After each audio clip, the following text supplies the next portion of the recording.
nanganganak po siya instead of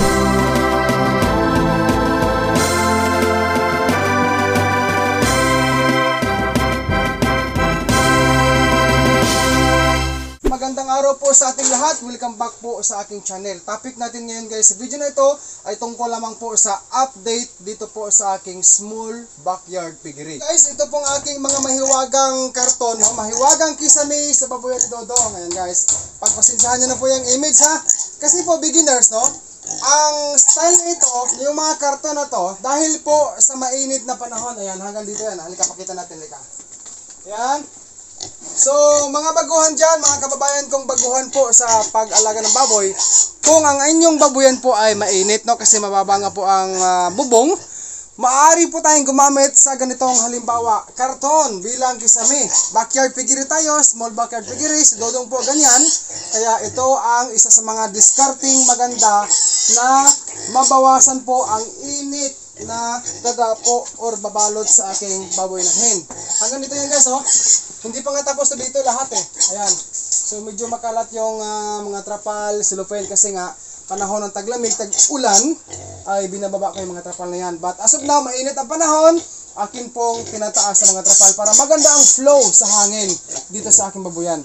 Okay? So bigyan natin muna ng pagkain tong yung mga biik na to kasi maingay. Come on, Dicky, come on! Dick. Dick. Dick.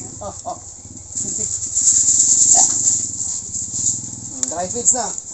Ang simpleng style na ito guys, itong mga karton na yan, ay malaking tulong po yan dito kay Mother Pig, no? Bawas po ang init at ganun din ang stress na kanyang mararamdaman. Although may stress talaga araw-araw ang baboy pag sila ay nagugutom, maaraw sobrang panahon, so may stress po dyan. Kahit nga mga tao guys, tayo bilang tao may stress po, no? So ganyan guys, simple lang yan pero effective po based sa aking karanasan, yung karton na yan. Okay, so dito guys, ang akin pong update din sa aking tubigan. Meron po akong binili guys na drum. Ayan guys, oh. Isang drum po. Ayan, binili ko sa aking kaibigan dito po sa amin.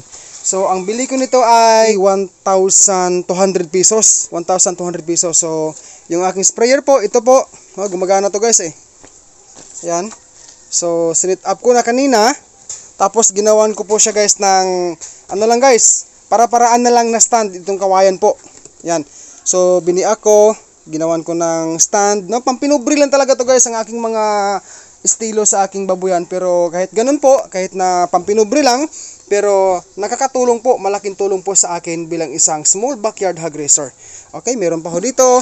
Yan, tubigan natin. Kailangan kasi baguhan, no? Mga baguhan dyan, kailangan po ang supply or ang tubig, patubig sa ating mga baboy. Lahat po ay kailangan ang tubig, no? Kaya ginawa ni Lord ang tubig dahil alam niya na kailangan ang tubig natin bilang tao. Kailangan ang tubig sa halaman, maging sa hayop. No, may purpose po yan kung bakit ginawa ni Lord. Ang connection nito guys sa patubigan ay may hose po. Tapos ito po ay konektado doon sa bomba namin. Then meron din pong motor or makina doon na maliit. Pinapaandar po namin para po magkaroon dito ng pundo sa tubig. Ayan guys, ang akin pong Mother Pig ay kakatapos lang po niyang kumain. So by the way guys, ito po ang due date ni Mother Pig ko sa future fourth parity niya ay itong parating po na April 30, saradong 114 days.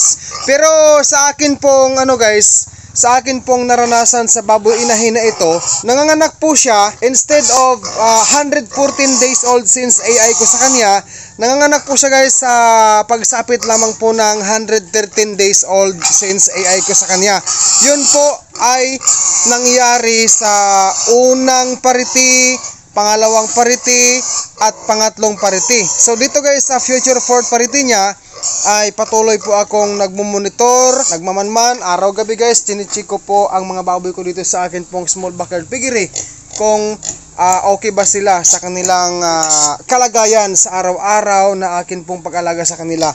So ito guys ay alagang King's Vita Plus Animal Feed Supplement. Ito po guys, oh. So dahil buntis na po siya, ay every other day ko lang siya ginagamitan ng King's Vita Plus Animal Feed Supplement para po hindi siya mahirapang manganak. Ito guys, ang mga fatteners ko na ito ay 3 days na lang po bago sila mag-grower stage talaga. Kasi sa ngayon po ay nasa starter stage pa lang, tinatapos ko lang po ang starter stage na edad nila. Shout out po pala kay Kabayang Farming Ideas PH. Shout out po sa iyo, boss. Subscribe for more upload. God bless po sa ating lahat.